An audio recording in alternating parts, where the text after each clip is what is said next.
뭐 하고 있는지 따라오기는 하는 거예요 지금. 자, 그리고 오늘 저기 숙제 또 수업 자료 하나 만들어 놨는데 이거 어려워요.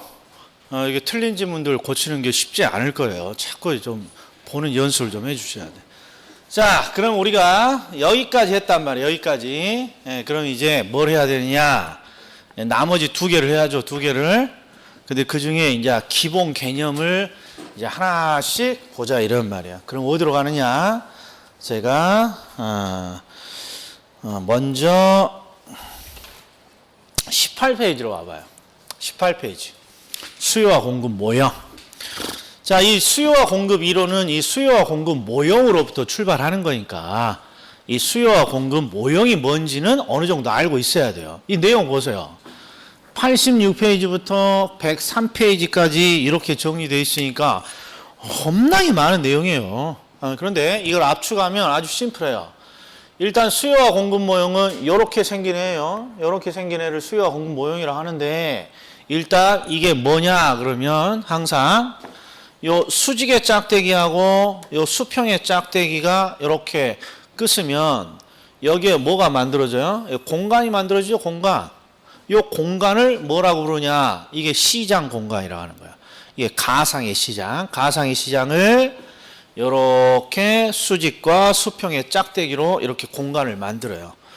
그리고 이렇게 오른쪽으로 쭉 떨어지는 우하향하는 애가 있는데 이걸 우리는 수요 곡선이라고 부릅니다. 수요 곡선.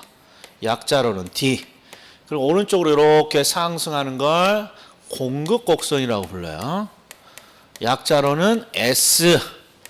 그런데 이 수요 곡선은 무엇을 뜻하는 것입니까? 그러면 얘가 소비자의 행동을 뜻해요. 소비자의 행동.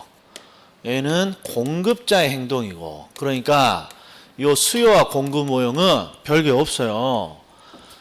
수직과 수평으로 만들어낸 가상의 시장의 공간에다가 누구의 행동을 찾아서 표시한 거예요. 소비자의 행동을 표시하고 공급자의 행동을 표시해서 이렇게 보여준 걸 우리는 수요와 공급 모형이라고 하는 거예요. 이게 어렵게 생각하지 말고 가상의 시장에 소비자의 행동과 공급자의 행동을 조사해서 표시했군요. 요 정도면 되는 거예요. 요 정도. 자, 그러면 일단 수요와 공급 모형이니까 뭐부터 확인해 봐야 돼요? 수요 확인해야죠.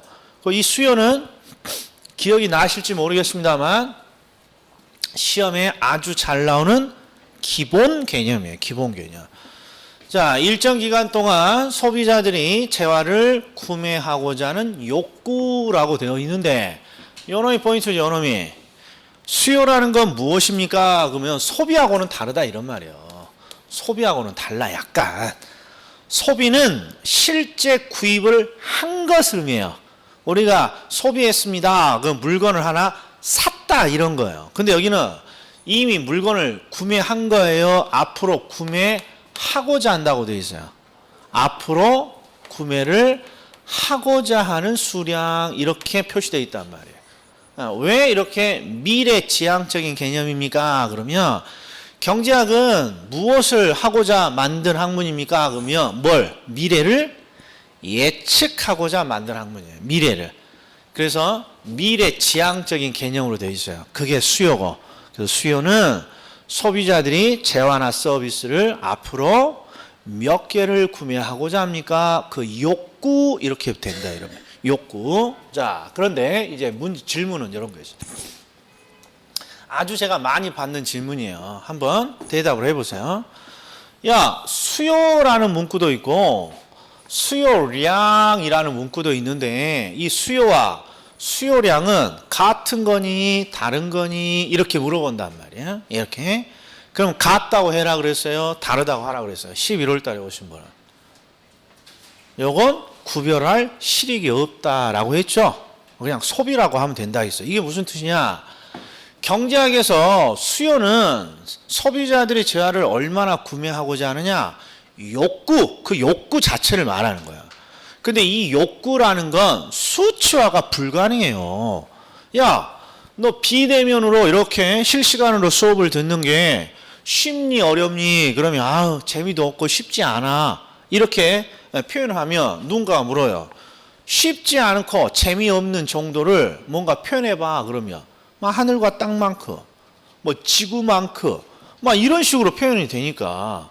그래서 이 소비하고자 하는 욕구, 구매하고자 하는 욕구를 대부분 경제학자들은 양으로 대신 측정을 한단 말이에요. 양으로. 그러면 그게 수요량 이렇게 되는 거예요. 수요는 단순히 재화를 구매하고자 하는 욕구를 뜻하고 수요량은 욕구를 수치화하기 위해서 양으로 바꾼 것뿐이란 말이에요. 양으로.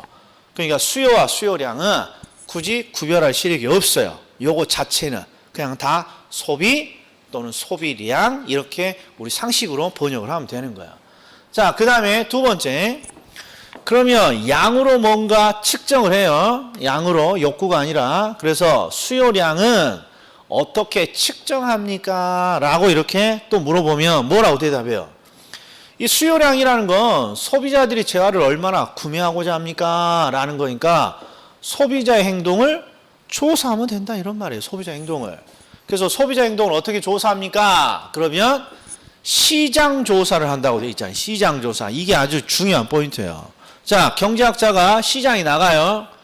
그리고 나서 소비자들 중에 더럽게 할 일 없어 보이는 소비자를 잡아요. 그리고 나서 야, 내가 커피 쿠폰을 하나 쏴줄 테니까 너의 수요량이라는 걸 조사 좀 하자. 이렇게 잡아요. 근데 어떤 식으로 수요량을 조사하냐? 그러면 반드시 뭘 물어봅니까? 가격이라는 것을 제시하고 수요량을 물어봐요. 이렇게 가격이 10,000원이면 너 몇 개를 사려고 하니? 300개 이런 걸 조사하는 거야. 가격이 20,000원이면 몇 개를 구매하고자 하니? 30,000원이면 몇 개를 구매하고자 하니? 해서 이렇게 수요량이라는 소비자 행동을 시장 조사해 갖고 오는 거야. 그러면 이제 이걸 어떻게 합니까? 그러면 자 보셔. 여기서 또 어디서 많이 보던 게 나왔어. 여기서부터가 굉장히 이제 중요한 내용이야. 수요와 공급 이론의 출제 포인트 세 가지는 첫 번째가 기본 개념을 묻습니다. 암겠고, 두 번째가 소비의 증가 감소를 묻는데, 세 번째는 균형의 변화고, 소비의 증가 감소를 묻는데 소비의 증가 감소는 다양한 원인에 의해서 소비가 바뀐단 말이에요. 근데 경제학에서 항상 가격에 의해서 소비가 바뀌느냐, 가격 이외의 요인으로 소비가 바뀌느냐를 구분하는데, 지금 우리가 하는 것 무엇에 대해서 소비의 증가 감소를 지금 분석하고 있는 거예요. 무엇에? 가격이란 말이에요. 가격에 의해서 소비가 어떻게 됩니까? 이걸 지금 조사하는 게 바로 요 내용이란 말이에요.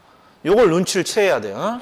가격에 의해서 소비가 어떻게 바뀌는지를 지금 조사하는 거예요. 그래서 이렇게 뭔가 소비량이 이렇게 정해졌으면 이걸 어디다가 가상의 시장을 만들어요. 수직의 짝대기, 수평의 짝대기. 그리고 이 가상의 시장은 항상 관행이 정해져 있어요. 이 수직은 가격을 표시하고 이쪽은 수평은 양을 표시해요. 그리고 나서 우리가 시장을 조사한 것들을 표시하는 거예요. 자, 10,000원일 때, 가격이 10,000원일 때 몇 개 산다고 했어요? 300개를 산다고 했으니까 요 지점이겠죠? 그 다음에 가격이 20,000원이면 200개를 산다고 했으니까 요 지점에다가, 가격이 30,000원이면 100개를 산다고 대답했으니까 요 지점이겠죠? 요 지점. 100개 만나는 요 지점. 요게 지금 우리가 시장을 조사해서 표시한 점들이에요. 근데 요걸 그대로 놔두면 그냥 없어 보이니까 요걸 쭉 연결해서 하나의 연속성을 보인단 말이에요. 그러면 이걸 뭐라 그러냐? 시장에서 우리가 조사한 건 수요죠, 수요. 근데 정확히 수요는 욕구이니까 욕구를 뭘로? 양으로 바꿔서 수요량을 이렇게 조사한단 말이에요. 그리고 이 수요량을 연결했어요. 그러면 이게 바로 수요량을 연결한 곡선 이렇게 돼요. 근데 수요량 하면 어감이 안 좋으니까 양자 떼고 그냥 수요곡선 이렇게만 부르는 거예요. 약자로는 D 이렇게 부르고 이게 수요곡선이에요. 그러니까 수요곡선은 뭘 나타냅니까? 그러면 가격에 대해서 소비자들이 어떻게 소비를 할 것이냐, 가격에 대한 소비량의 변화를 뭔가 조사한 것입니다. 이렇게 하나만 기억해 주면 되는 거예요. 자, 그럼 이번에는 공급.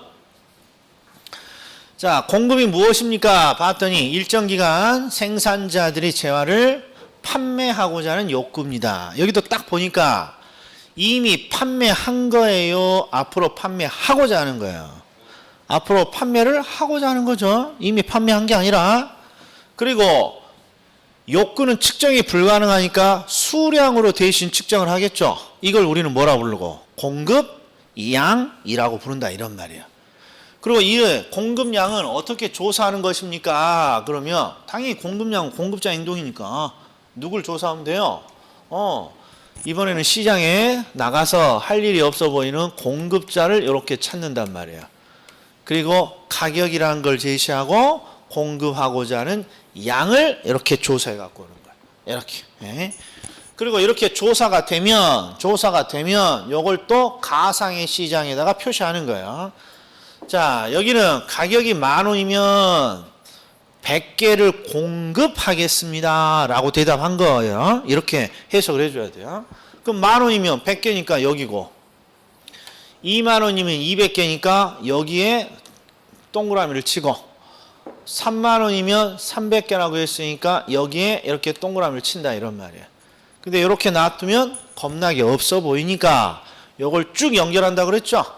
연결하면 이게 바로 공급량을 조사했고, 공급량을 조사해서 만들어낸 곡선 해서 공급 곡선이라고 불러요.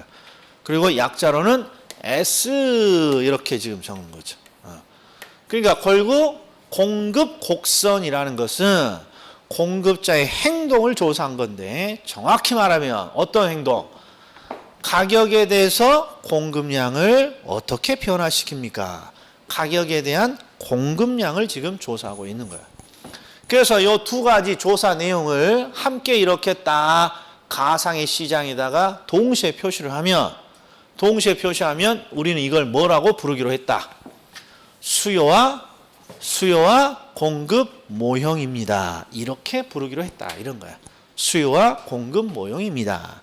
그러니까 결국 수요와 공급 모형은 뭐일 뿐이에요? 가상의 시장에다가 소비자의 행동을 조사하고 공급자의 행동을 조사해서 같이 표시한 것입니다. 이게 끝이란 말이에요. 이게. 그리고 기본 개념으로 수요와 공급 지금 했다는 거예요. 그리고 이제 뭘 합니까? 이런 게 있어요. 균형 가격과 균형 거래량. 자, 우리가 이렇게 수요 곡선을 또는 공급 곡선을 동시에 표시하잖아요. 그러면 엄청나게 다른 특징이 있다는 걸 찾을 수 있어요. 수요와 공급 곡선을 이렇게 보면, 수요 곡선은요 일반적으로 뭐라고 표현합니까? 오른쪽으로 떨어지고 있죠. 그러니까 우하향하는 곡선이라고 불러요. 이것도 잘 나와요. 우하향한다 그러면 수요 곡선이에요. 그 다음에 공급 곡선은 오른쪽으로 쭉 이렇게 올라가고 있죠. 우상향한다 이렇게 지금 표현을 해요. 우상향한다. 그러면 왜 소비자와 공급자를 조사한 이 곡선이 완전히 상반됩니까? 그러면 행동이 정반대라 그러는 거예요. 행동이. 보세요. 오른쪽이에요. 둘 다 오른쪽.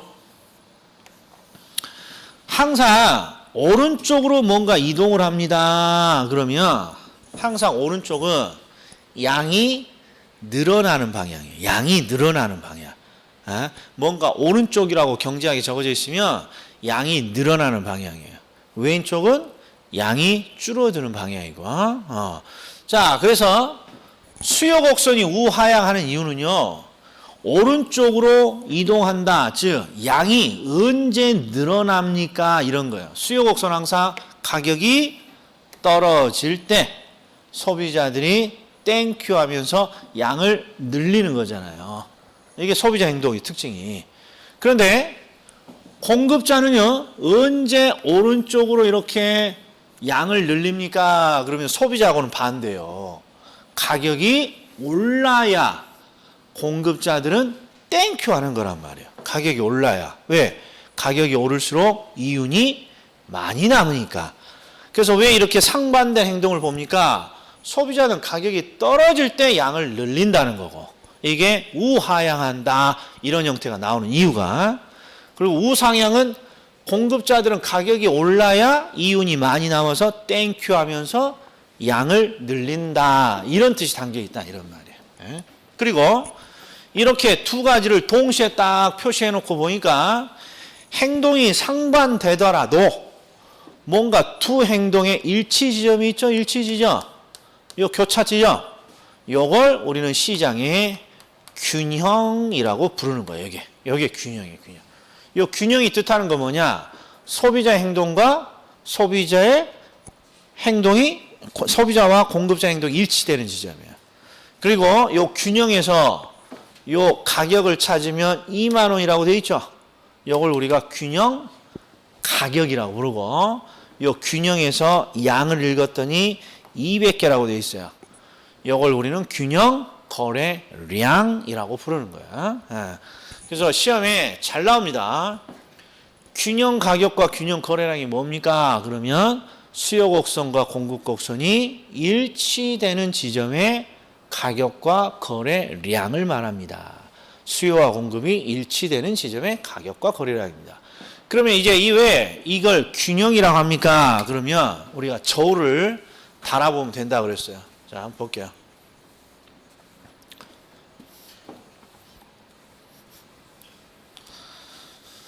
자, 요 지점에 소비량이 얼마입니까? 누군가 물어요. 소비량. 그러면 소비량은 소비자의 행동을 봐야 될 거 아니에요? 요 지점에서 소비자의 행동은 200개라고 돼 있죠? 200개요. 근데 만약에 요 지점에 공급자도 있어요. 그러면 공급자의 공급량은 몇 개라고 해줘야 돼요? 똑같은 위치에 있으니까 얘도 200개예요. 그래서 항상 요 수요와 공급이 일치되는 지점에서 저울을 딱 달면 소비자가 소비하고자 하는 양과 공급자가 팔고자 하는 양이 딱 균형을 이룬단 말이에요. 그래서 여기를 균형이라고 부르는 거예요. 소비량과 공급량이 또이또이라고 해서. 그리고 여기서 읽은 가격을 균형 가격, 여기서 찾은 양을 균형 거래량 이렇게 부르는 거죠. 자, 그러면 기본 개념 또 다 한 거예요. 수요, 공급, 그 다음에 균형 가격과 균형 거래량이 뭡니까? 이 기본 개념으로 나오는 거니까. 자, 그럼 이제 하나씩 이제 초벌구 했으니까 자, 우리 정답을 찾아보자고. 14페이지. 자, 강의 노트 14페이지. 이제부터 이제 차례대로 들어가는 거야. 강의 노트 14페이지. 자, 그럼 첫 번째. 우리 경제론의 문제는 크게 세 가지로 되어 있습니다. 이거 출제 포인트 세 가지죠. 그 중에 기본 개념, 그 다음에 기본 개념, 이게 첫 번째 논점이잖아요. 첫 번째 논점. 그래서 이제 차례대로 처음부터 기본 개념을 다시 한번 확인해 보자 이런 말이에요. 그러면 이제 우리 14페이지 보면 첫 번째 뭐가 나와 있습니까? 양의 측정이 나왔어요. 양의 측정. 그런데 이거 뭐라고 되어 있어요? 유량과 저량. 작년에 출제되었습니다. 그러니까 이런 것도 좀 나중에 해. 어차피 잊을 거 한 번이라도 더 들으려면 그냥 작년에 출제되었으니까 마지막에 단순화, 암기하면 되는 거예요. 자, 그래서 두 번째, 요놈이 올해는 시험에 잘 나올 거다. 구별 개념이 있어요. 구별 개념. 수요량의 변화와 수요의 변화, 공급량의 변화와 공급의 변화. 이 두 개가 다른 개념이라고 구별 개념이죠. 자, 읽을 때 잘 읽어야 돼. 수요량의 변화, 수요의 변화가 아니라 수요량의 변화. 의에 여기는 포인트를 줘야 돼. 의에 아주 중요해. 수요의 변화. 이렇게. 수요량의 변화, 수요의 변화. 그럼 밑은 공급량의 변화, 공급의 변화. 이게 왜 중요합니까? 그러면 자, 질문, 요 주의. 조금 전에 수요와 수요량은 굳이 구별을 해야 된다겠어요? 안 해도 된다고 그랬어요.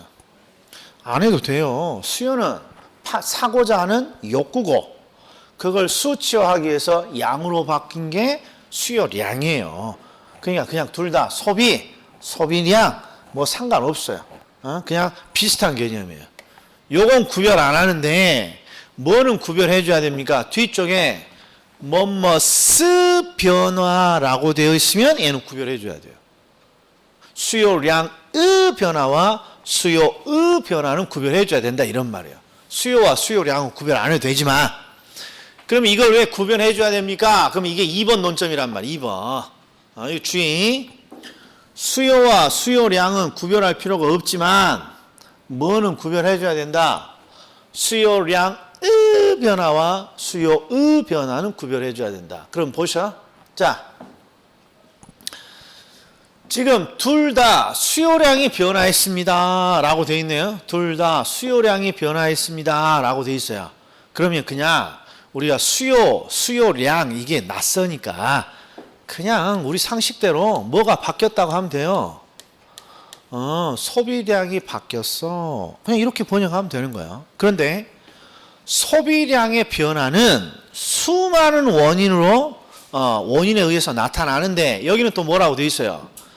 가격에 의해서 소비가 바뀌느냐, 가격 이외의 요인으로 소비가 바뀌느냐 이렇게 구분한다 그랬죠. 그래서 경제학자들은 가격과 가격 이외의 요인으로 구분하니까 자, 가격의 변화로 소비량이 변화했습니다. 그러면 요거 전체를 뭐라고 부릅니까? 그러면 수요량의 변화 이렇게 부른단 말이에요. 이게 주의하셔야 돼. 수요량의 변화는 단순히 소비량이 변화했어요 이 뜻이 아니란 말이에요. 소비량이 변화했어요 이 뜻이 아니라 가격에 의해서 소비량이 변화한 것을 말합니다. 이게 수요량의 변화 과정이에요. 그리고 밑에는 가격 이외의 요인으로 소비가 바뀌었다고 돼 있죠. 그럼 가격 이외의 요인으로 소비가 바뀌면 요거 전체를 뭐라고 합니까? 그러면 수요의 변화 이렇게 나눠요. 이게 경제학에서 특이한 거란 말이에요. 이게 아니 가격이든 가격 이외의 요인이든 소비가 바뀌면 되는 거지 뭘 이걸 구별하고 있어. 이유가 있단 말이에요. 아무튼 구별한다는 게 중요해요. 그래서 우리 11월 선행학습에서는 길을 간다. 근데 갑자기 배가 고프다. 배가 고파서 호빵을 하나 구입했어요. 소비했어요. 그럼 둘 중에 뭐라고 해줘야 돼요? 이거예요? 이거예요. 배가 고파서 호빵을 하나 구입했습니다. 그러면 배가 고파서가 이유잖아요. 가격 이외의 요인으로 소비가 바뀌잖아요. 그러면 그런 걸 우리는 수요의 변화 과정이라고 한다 이런 말이에요. 자, 그런데 백화점에 갔더니 백화점에서 50% 세일을 합니다. 50% 세일을 합니다. 그래서 내가 물건을 왕창 사갖고 왔어요. 그럼 뭐 때문에 사갖고 온 거야? 가격이 변화해서 내가 소비를 늘렸다는 거 아니에요? 그러면 수요량의 변화 이렇게 구분한다는 거예요. 자, 일단 여기까지는 암기예요. 여기까지는 학자들이 이렇게 암기하니까. 그럼 오른쪽 기출을 살짝 봐요. 자, 요거 제가 PPT 해왔으니까 요건 중요해서 제가 PPT를 해왔으니까 한번 같이 보자고요. PPT로. 자, 오른쪽 세 번째 박스를 보면 1번과 2번을 봐요. 지금 뭐라고 되어 있어요? 둘 다 수요량이 변화했습니다. 수요량이 변화했습니다는 똑같다 이런 말이에요. 이게 수요량이 변화했습니다. 그런데 원인이 다르잖아요. 원인이 1번은 가격의 변화로 수요량이 바뀌었다고 돼 있고 2번은 가격의 요인으로 소비가 바뀌었다고 되어 있고 그래서 우리는 이걸 구별하는 거죠. 가격의 변화로 소비량이 바뀌었습니다. 그러면 수요량의 변화라고 부르고 가격 이외의 요인으로 소비가 바뀌었습니다. 그러면 수요의 변화라고 구분한다 이런 말이에요. 여기까지 됐다 이런 말이에요. 여기까지. 자, 그런데 이제 요놈이 문제예요. 요놈이. 3번, 4번 이렇게 돼 있는데 자 여기부터 봐요. 수요량의 변화라고 돼 있다고. 그러니까 단순히 소비량이 변화했다 그 내용이 아니라 뭐에 의해서 소비량이 바뀌었다는 거예요. 가격에 의해서 소비량이 바뀌었습니다. 이런 내용을 담고 있단 말이에요, 얘가. 그리고 수요의 변화는 단순히 수요가 바뀌었다는 게 아니라 얘는 가격 이외의 요인으로 뭐가 바뀌었다는 거예요? 소비가 바뀌었습니다. 요걸 뜻하는 개념이에요. 근데 가격에 의해서 소비가 바뀌는 수요량의 변화는 곡선 내부의 이동으로 표시된다고 되어 있고 그 다음에 수요의 변화는 곡선 자체 이동이라고 되어 있습니다. 요 놈이 가장 질문이 많은 거예요, 이게. 요것만 딱 결정해주면 나머지는 그렇게 어렵지 않아요. 자, 그럼 왜 그런지 한번 보자고요. 이거에서 많이 본 듯해요, 안 본 듯해요? 조금 전에 했잖아요.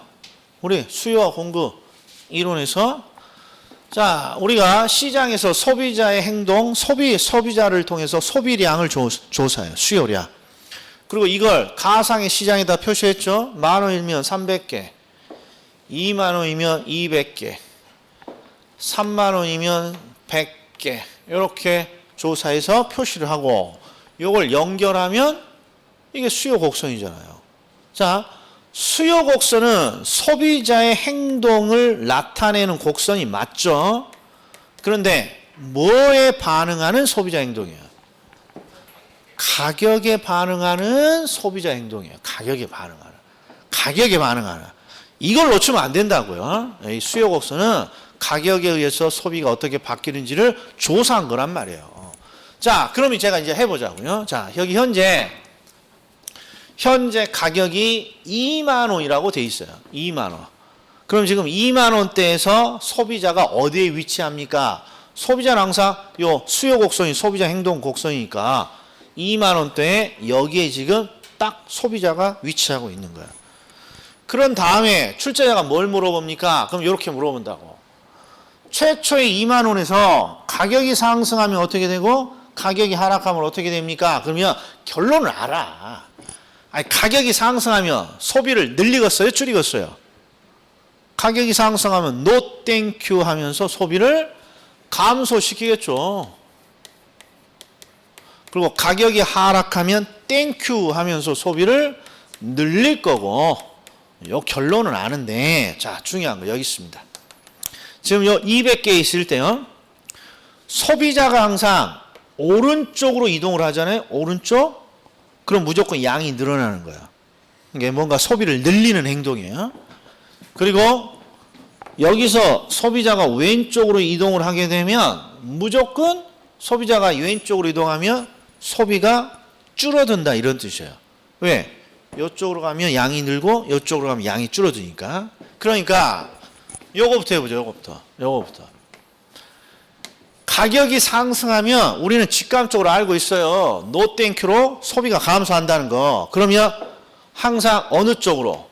좌측으로 이동을 한단 말이에요. 좌측으로. 근데 좌측으로 이동을 할 때 반드시 가격에 의해서 뭔가 이동이 일어나면 어딜 따라서? 요 수요 곡선을 따라서 이동하게 돼 있다 이런 말이에요. 왜? 이 수요 곡선이 가격에 대한 반응을 지금 보여주는 곡선이니까. 그러니까 왼쪽으로 이동할 때 이렇게 따라서 이동하는 거예요. 자, 반대로 가격이 하락했습니다. 그러면 오른쪽으로 이동해야죠. 소비를 늘려야 되니까. 근데 가격에 의해서 뭔가 소비가 바뀌면 수요 곡선을 따라서 오른쪽으로 이렇게 이동을 하는 거야. 그래서 어떻게? 양이 늘어나는 거죠. 얘는 양이 주는 거고 요걸 놓치면 안 되는 거예요. 그러니까 이게 뭘 뜻하고 있습니까? 그러면 수요량의 변화는 가격에 의해서 소비가 바뀌는 과정인데 가격에 의해서 소비가 바뀌면 항상 수요 곡선 내부의 이동으로 표현됩니다. 이게 이해가 돼야 된단 말이에요. 수요 곡선을 따라서 변한다 이런 말이에요. 이 내용이에요. 이 내용. 뭔가 따라서 변합니다. 자, 여기까지 이해됐어요? 자, 그런데 이번에는 다시 현재 가격이 2만 원이라고 가정하자고요. 현재 가격이 2만 원. 그럼 지금 소비자는 지금 요 위치에 있겠죠? 요 지점에서 200개를 지금 소비하고 있단 말이야. 그런데 이번에는 가격은 변하지 않고, 가격은 변하지 않고 다른 게 바뀌었습니다. 그게 바로 가격 이외 요인이 바뀌었다. 이렇게 해보자고요. 가격은 변하지 않고. 자, 그럼 이것도 결론은 이미 우리가 알고 있어요. 소비가 늘어납니다. 그러면 소득이 늘어납니다. 그럼 우린 땡큐에 너 땡큐예요. 소비자가 땡큐죠. 그러니까 당연히 소비를 늘린다라는 것 정도는 직감적으로 알고 있다 이런 말이에요. 자, 그러면 최초에 여기서 소비자가 소득의 증가로 소득이 증가하면 소비를 늘립니다. 그럼 어디로 이동해야 돼 이게? 항상 오른쪽으로 우측으로 이동해야죠. 우측으로. 그런데 여기는 주의할 게 있어요. 항상 가격 이외의 요인을 통해서 소비의 변화를 물을 때는 반드시 뭐는 고정돼 있다고 가정하는 거예요. 불변이라고 가정하는 거예요. 이게 요 뉘앙스를 잘 파악하셔야 돼요. 자, 최초에 가격이 2만 원이었어요. 이 상태에서 이번에는 가격이 아니라 가격은 고정되어 있다고 가정하고 뭘 변화시키는 거예요? 가격이 아닌 다른 것들을 변화시키는 거예요. 제가 사례로 준 게 소득이고, 그러면 소득이 늘었을 때 소비가 어떻게 됩니까? 그럼 뭐는 변하지 않는 상태에서 가격은 2만 원으로 변하지 않는데 이때 소득이 늘면 소비가 어떻게 되느냐 이런 거예요. 그러면 여기서는 포인트가 뭐냐? 가격은 변하지 않는다라는 거예요. 그러니까 이번에는 뭘 따라서 이동하느냐? 가격은 변하지 않는 거니까 오른쪽으로 이동을 한다면 요 가격 라인대를 따라서 소비자가 이렇게 이동을 해야 된단 말이에요. 가격은 2만 원대로 고정돼 있으면서 우측으로 이동해야 되니까. 그러면 어떤 일이 벌어집니까? 반드시 소비자는 자신의 수요 곡선을 하나의 그림자처럼 생각해요. 그러니까 소비자가 오른쪽으로 이동했습니다. 그럼 반드시 자신의 그림자인 수요 곡선을 이렇게 끌고 오게 되는 거예요. 그러면 어떤 일이 일어납니까? 수요 곡선 자체가 이동하는 형태로 나타난단 말이에요. 이동하는 형태로. 자, 이번에는 소비가 줄어듭니다. 이렇게 해보자. 소비가 줄어듭니다. 그러면 가격은 변하지 않고 소비가 주는 거니까 어디로? 가격 라인을 따라서 이렇게 좌측으로 이동하는 거예요. 그래서 이렇게 수요 곡선이 왼쪽으로 이동하는 이런 거예요. 이런 걸 우리는 뭐라 그러냐? 수요 곡선 자체가 이동을 합니다. 그리고 이렇게 오른쪽으로 이동하는 걸 우측 이동이라고 그래요. 우측 이동. 우측 이동. 우측 이동은 어떤 걸 뜻해요? 오른쪽으로 이동은 무조건 양의 증가예요. 양의 증가. 그러니까 소비가 늘어나는 쪽으로 변화를 줬군요. 이런 거고. 좌측 이동은 소비가 감소하는 방향이에요. 소비가 감소하는. 자, 그래서 우리는 다시 이제 이게 이해가 돼야 돼요. 이해가. 자, 깨끗이 한번 닦고. 수요량의 변화는, 수요량의 변화는 곡선 내부의 이동으로 표현이 됩니다. 이게 암기가 돼야 된다 이런 말이에요. 가격에 의해서 소비가 바뀌면 항상 수요 곡선 내부의 이동으로 표현이 됩니다. 요 문구.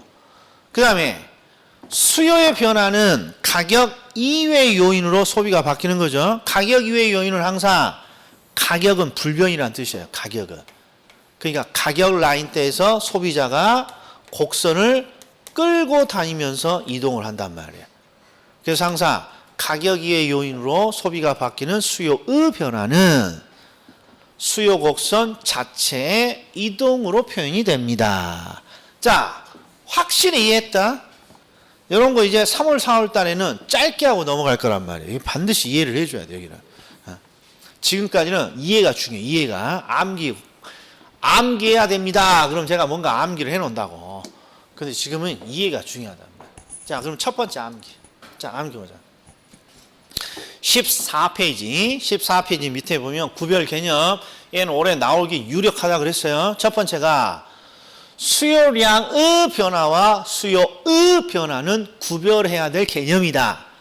왜 구별해야 됩니까? 일단 둘 다 소비가 바뀌더라도 수요량의 변화는 뭐에 의해서 바뀌고 가격에 의해서 바뀌는 거고, 수요의 변화는 가격 이외의 요인에 의해서 바뀐다, 이런 거예요. 그리고 형태가 가격에 의해서 소비량이 바뀌면 항상 곡선을 따라서 이렇게 이동을 한단 말이에요, 이게. 근데 이 곡선을 따라서라고 하지 않고 곡선 내부의 이동이로 형태로 나타납니다. 이게 바로 요 14페이지 그림이고. 그 다음에 가격 이외의 이 요인으로 뭔가 소비가 바뀌면 곡선 자체 이동으로 나타나는 거예요. 그래서 이렇게 한 줄이 되어 있죠. 그림에서. 이렇게 한 줄로 P 이렇게 꼽표가 되어 있잖아요. 이게 가격은 변하지 않는 상태다, 이런 거예요. 거기서 수요 곡선이 우측이나 좌측으로 이동하는 형태로 나타납니다. 이게 수요의 변화예요. 이건 무조건 암기해줘야 돼요. 무조건. 별것도 없잖아요. 가격에 의해서 소비량이 바뀌면 수요량의 변화라고 하고, 수요량의 변화는 항상 곡선 내부의 이동으로 나타납니다. 가격 이외의 요인으로 소비가 바뀌면 우리가 수요의 변화라고 하고, 가격 이외에, 그리고 수요의 변화는 곡선 자체의 이동이라는 형태로 나타납니다. 이거 공급도 마찬가지예요. 공급도. 자, 공급량의 변화와 공급의 변화 하면 똑같아. 가격에 의해서 공급량이 바뀌면 공급량의 변화.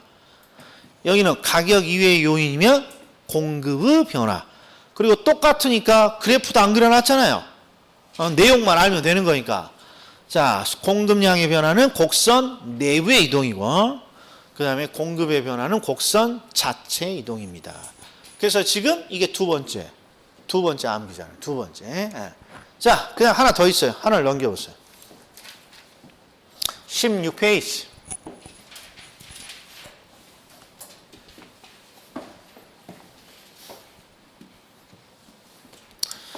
소비와 생산의 법칙이라고 되어 있어요. 소비와 생산. 자, 이 소비와 생산의 법칙인 수요의 법칙과 공급의 법칙은 다 알아요. 웬만하면 딱 강의 한 번만 들으면. 자, 보자고요. 가격이 상승하면 소비는 어떻게 됩니까? 이렇게 되어 있잖아요. 소비는 어떻게 됩니까? 아니, 가격이 상승했으면 노 땡큐잖아요. 소비자는. 소비가 줄고, 가격이 하락하면 땡큐 하면서 소비가 늡니다. 자, 가격이 상승하게 되면 공급자는 어떤 행동을 합니까?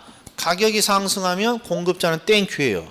그래서 공급은 늘어나고, 공급량은 가격이 하락하면 노 땡큐 하죠. 이윤이 줄어드니까 가격은 소비량, 공급량은 감소합니다. 다 알아. 이게 수요의 법칙, 공급의 법칙인데, 근데 이게 도대체 뭘 뜻하는 거냐, 이런 거예요. 만약에 이렇게 시험이 나왔다. 이렇게 시험이 나왔어요. 요 문구가. 도대체 뭘 묻는 거예요? 이런 것들이 이제, 여기는 쉬운 지문이지만, 이렇게. 자, 첫 번째. 요 수요와 공급 이론은 세 가지 논점이 있어요. 첫 번째, 기본 개념을 묻습니다. 기본 개념. 그 다음에 두 번째, 소비의 증가 감소를 묻습니다. 세 번째가 균형의 변화잖아요. 그런데 얘는 수요가 는다, 공급이 는다, 준다, 수요가 증가한다, 감소한다, 그런 문구가 없잖아요. 얘는 균형의 변화 문제는 아니에요. 그런데 뒤쪽을 봤더니 소비가 는다, 준다, 공급량이 는다, 준다, 이게 바로 두 번째 논점을 설명하고 있는 거예요. 그런데 문제는 가격에 의해서 소비가 느냐, 주냐를 묻고 있으니까 수요 뭐식이에요? 수요량의 변화를 지금 대한 거예요. 가격에 의해서 소비가 느냐, 주냐를 묻고 있으니까 수요량의 변화다, 이런 말이에요. 그러니까 표현이 뭐라고 돼 있어요? 수요량은 느니, 주니, 이런 식으로 표현이 돼 있다, 이런 말이에요. 이렇게. 그리고 두 번째, 이렇게 가격에 의해서 소비가 바뀌면 우리는 곡선 내부의 이동이에요? 곡선 자체 이동이에요? 이 경우는 곡선 내부의 이동으로 표현됩니다. 이런 거예요. 그리고 구체적으로 소비자들은 가격이 상승하면 소비를 줄여 표현은 수요량이라고 되어 있는 이유는 뭐 때문에? 가격으로 지금 시작했으니까. 그리고 가격이 하락하면 소비량은 늘립니다. 요걸 무슨 관계라고 하냐 그러면 수요의 법칙, 소비의 법칙이라고 합니다. 이런 거야. 그래서 이 수요의 법칙, 공급의 법칙은 아주 시험에 안 나올 어딘가에는 반드시 한 지문이 들어가 있다 이런 말이에요. 이런 것들은 연구하면 돼요, 안 돼요? 연구하면 작살 나는 거예요. 아주 간단한 논리니까. 그래서 자 그러면 이제 요걸 봐요. 공급의 법칙. 공급의 법칙이 뭐냐? 자 일단 상승 하락 이런 거 보지 말고 증가 감소 이런 거 보지 말고 노랭이 보지 말고 흰둥이만 읽으면 가격에 의해서 공급량이 바뀌고 있군요. 무슨 변화? 공급, 양, 변화 이런 거란 말이에요. 공급량이. 지금 노랑이 보는 거 아니야? 일단 가격에 의해서 공급량이 바뀌었으니까 공급량의 변화란 말이에요. 그 다음에 가격에 의해서 이렇게 공급량이 바뀌면 어떤 식으로 표현이 돼요? 공급 곡선 내부의 이동으로 표현된단 말이에요. 그런데 이제 구체적으로 가격이 상승할 때 구체적으로 공급량이 늡니까 줍니까? 요게 바로 이 공급의 법칙이다 이런 거예요. 공급자는 항상 가격이 오르면 땡큐 하면서 공급량을 늘리고요. 공급자는 가격이 떨어지면 노 땡큐 하면서 공급량을 줄입니다. 이게 공급의 법칙이다 이런 거예요. 그러면 여기까지가 제가 뭘 한 것입니까? 그러면 여기까지가 초벌구예요. 지금 10시부터 1시간 반 정도 있는데 이게 경제론에서 우리가 배워야 될 내용 웬만한 것들 다 들어가 있는 거예요. 자 그러면 한 장을 넘겨봐요. 그럼 이제 한 장을 넘기면 이제 뭐가 나옵니까? 그러면 지금 수요와 공급 모형이 나오고 여기서는 뭐가 출제된다고 체크되어 있어요. 기본 개념 수요가 뭡니까? 공급이 뭡니까? 그 다음에 오른쪽 19페이지에는 균형 가격이 뭐고 균형 거래량이 뭡니까? 이런 거 나오는 거잖아요. 이런 거. 그러니까 지금 자 이제 우리가 10분 쉬었다가는 이제 차례대로 제가 뭘 정리할 거냐 그러면 시험에 출제되는 논점을 이제 하나씩 정리해 준다 이런 말이에요. 그 전에 지금까지 했던 거 한번 보자 이런 말이에요. 했던 거. 지금까지 뭘 했냐? 그러면 수요와 공급 이론을 지금 하고 있는데 수요와 공급 이론에서는 출제 논점이 몇 가지다? 3가지. 기본 개념을 묻는다. 소비의 증가 감소를 따지라고 한다. 소비의 증가 감소. 3번째가 균형의 변화. 근데 균형의 변화는 4가지 규칙만 알면 되니까 1교시에 한번 했고 끝내버렸고 그 다음에 지금 쭉 기본 개념들 본 거예요. 우리가 암기해야 될 기본 개념 2번째가 수요의 법칙, 공급의 법칙. 여기까지. 자, 10분 쉬겠습니다.